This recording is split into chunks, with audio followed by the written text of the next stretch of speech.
एक सदन होता है। संसद के अंदर हमारे दो सदन होते हैं, एक होता है राज्यसभा और एक होता है हमारा लोकसभा। ठीक है जी, एक क्या होता है राज्यसभा और एक होता है लोकसभा। कौन से आर्टिकल के अंदर बताया हुआ है कि राज्यसभा होती है? 80। Article number 80। वेरी गुड, है ना। आर्टिकल नंबर 80 के अंदर बताया हुआ है कि हमारी क्या होती है? एक राज्यसभा होनी चाहिए। सदन के एक हाउस का नाम राज्यसभा होता है। अब राज्यसभा का मतलब होता है असेंबली, तो है यहाँ पे, सभा का मतलब असेंबली, लेकिन असेंबली है किसे? जो डायरेक्टली रिप्रेजेंट कर रही है स्टेट को। समझ में? जो डायरेक्टली रिप्रेजेंट कर रही है स्टेट को। इसीलिए जब स्टेट को यहाँ रिप्रेजेंट कर रही है बेटा, ये होता है हमारा अपर हाउस। ये क्या होता है हमारा अपर हाउस। पहले आज हम सिर्फ राज्यसभा की बात करेंगे। ये होता है पहला पॉइंट हो गया हमारा, ये हमारा अपर हाउस होता है। अपर हाउस का मतलब हो गया उच्च सदन। अपर हाउस का मतलब क्या हो गया? उच्च सदन हो गया। ठीक है जी। अब अपर हाउस का जो इलेक्शन होता है वो किसके द्वारा होता है? वो लोकसभा और विधानमंडल के मेंबर सारे इसके मेंबर को चुनते हैं बेसिकली। और इसका जो इलेक्शन होता है वो इनडायरेक्ट होता है। इलेक्शन कैसे होता है? इनडायरेक्ट होता है। क्लियर हुआ?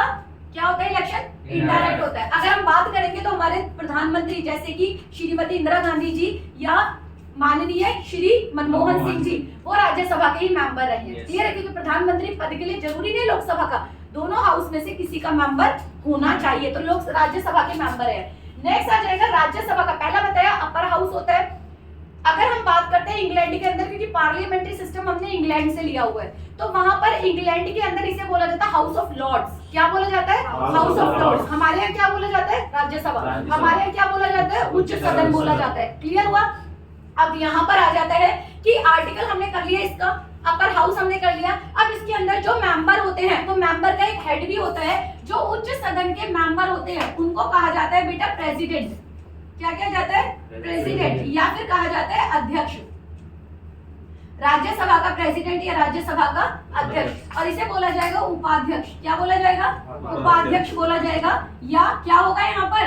Deputy president. क्या ये बोला जाएगा? बताओ जल्दी। नहीं, प्रेसिडेंट नहीं बोला जाता, चेयरमैन और डेप्यूटी चेयरमैन। ज्यादातर बच्चे यहीं पे गलती करते हैं। प्रेसिडेंट का मतलब होता है राष्ट्रपति, ज्यादातर बच्चे यहाँ गलती करते हैं। प्रेसिडेंट नहीं होगा, क्या होगा यहाँ पर? इसको बोला जाता है चेयरमैन। क्या बोला जाएगा? चेयरमैन। बेटा चेयरमैन का मतलब होता है अध्यक्ष, है ना।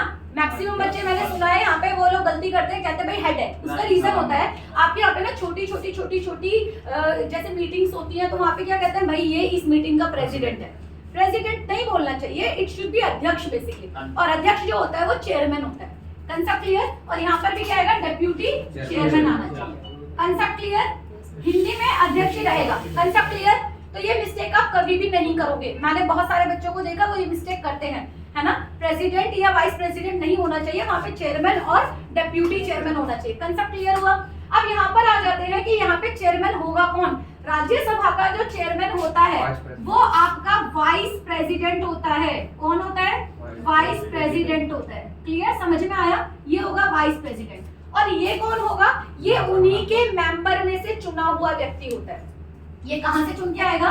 राज्यसभा के मेंबर में से चुन के आएगा। मेंबर ऑफ राज्यसभा में से चुना होगा डेप्यूटी चेयरमैन। कंसेप्ट क्लियर हुआ? इलेक्शन होगा यहाँ पे डेप्यूटी चेयरमैन का, जबकि यहाँ पर क्या होगा? वाइस प्रेसिडेंट ऑटोमेटिकली क्या बन जाएंगे? चेयरमैन ऑफ राज्यसभा बन जाएगा। कंसेप्ट क्लियर हुआ? अब आ जाते हैं कि राज्यसभा और लोकसभा की जो पावर होती है, राज्यसभा की और लोकसभा की पावर क्या बराबर होती है? बेटा जो पावर राज्यसभा को मिली हुई है वही पावर लोकसभा को भी मिली हुई है। अपर हाउस और लोअर हाउस दोनों को सेम पावर मिली हुई है। लेकिन यहाँ पर क्वेश्चन निकल के आता है कि राज्यसभा को 2 पावर एक्स्ट्रा मिली हुई है। राज्यसभा को 2 पावर ऐसी मिली हुई है जो लोकसभा के पास नहीं है।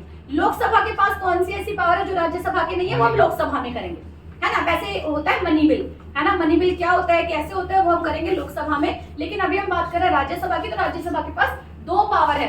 पहली पावर जो राज्यसभा के पास होती है वो ये होता है कि राज्यसभा स्टेट लिस्ट जिसपे कानून बनाने का अधिकार राज्य का होता है, बेसिकली उस स्टेट लिस्ट पर, उस राज्य सूची पर कानून कौन बना सकती है? राज्यसभा बना सकती है। तो इसकी पहली पावर यहाँ पे पेपर में निकल के आता है। तो पहली पावर क्या हो गई? स्टेट लिस्ट पर कानून बनाने का अधिकार, स्टेट लिस्ट पे रूल बनाने का अधिकार है, एक्ट बनाने का अधिकार है, रूल बनाने का अधिकार है, नियम बनाने का अधिकार है। कब हो सकता है? जब यहाँ पर 2 या 2 से ज्यादा स्टेट जो है वो रिक्वेस्ट करे राज्य से, या कोई ऐसा सेंट्रल लेवल का कोई क्राइसिस आ जाए जहां पर, या इमरजेंसी आ जाए जहां पर जरूरी हो कि हम राज्य के लिए भी कानून बनाएंगे, तो यहाँ पर राज्यसभा स्टेट लिस्ट के मुद्दे पर कानून बनाएगी। कंसेप्ट क्लियर हुआ। नेक्स्ट आ जाता है दूसरी पावर। दूसरी पावर है all India services. All India service या अखिल भारतीय सेवाओं की नियुक्ति, पदोन्नति या हटाने का अधिकार जो होता है वो किसके पास होता है? राज्यसभा के पास होता है। राज्यसभा तय करती है बेसिकली ऑल इंडिया सर्विसेज की। समझ में आ गया बेटा? किसके लिए होगा? ऑल इंडिया सर्विसेज के लिए रूल बनाने का अधिकार भी किसके पास है? राज्यसभा के पास है। तो ये दो पावर लोकसभा के पास नहीं होती, केवल किसके पास होती है? राज्यसभा के पास होती है। कंसेप्ट क्लियर हुआ? तो जो अभी हमने राज्यसभा में मेन टॉपिक किया वो ये किया कि आर्टिकल नंबर 80 में आता है, ये एक अपर हाउस होता है। यहाँ पर इस अपर हाउस का जो इलेक्शन होता है वो इनडायरेक्ट इलेक्शंस होते हैं बेसिकली। क्लियर? उसके अलावा यहाँ पर इसमें चेयरमैन होता है और डेप्यूटी चेयरमैन होता है। जो इसका चेयरमैन होता है वो पदेन अध्यक्ष होता है। कौन है बेसिकली? वाइस प्रेसिडेंट होता है या उपराष्ट्रपति होता है। अगर हम बात करते हैं डेप्यूटी चेयरमैन की तो वो मेंबर से चुना जाता है। ठीक है, मेंबर कहाँ से आते हैं? लोकसभा और विधानमंडल में से भेजे जाते हैं, यहाँ पर चुने जाते हैं इनडायरेक्ट इलेक्शन के थ्रू। क्लियर है? नेक्स्ट आ जाएगा कि इनके पास कौन सी दो पावर है। पहला, स्टेट लिस्ट पर कानून बनाने का अधिकार इनके पास है, और ऑल इंडिया सर्विसेज के लिए रूल्स बनाने का, कि इसके अंदर नियुक्ति हो गया, पदोन्नति हो गया, यानी कि अपॉइंटमेंट किया जा रहा है, ट्रांसफर किया जा रहा है या हटाया जा रहा है, इसकी नियुक्ति, ये सीटों का निर्वाचन कितना होना चाहिए, ये सब डिसाइड कौन कर सकता है? राज्यसभा कर सकती है। समझ में आया? तो दैट इज ऑल, इतना ही आपके पेपर के अंदर आता है। बाकी डिटेल अगर कहीं पे है तो आप नीचे कमेंट बॉक्स में लिख सकते हैं, और आप लोग मुझसे पूछ सकते हैं कि मैम इसके अलावा अगर कोई क्वेश्चन आता है तो आप डिस्कस कर सकते हैं। ठीक है जी।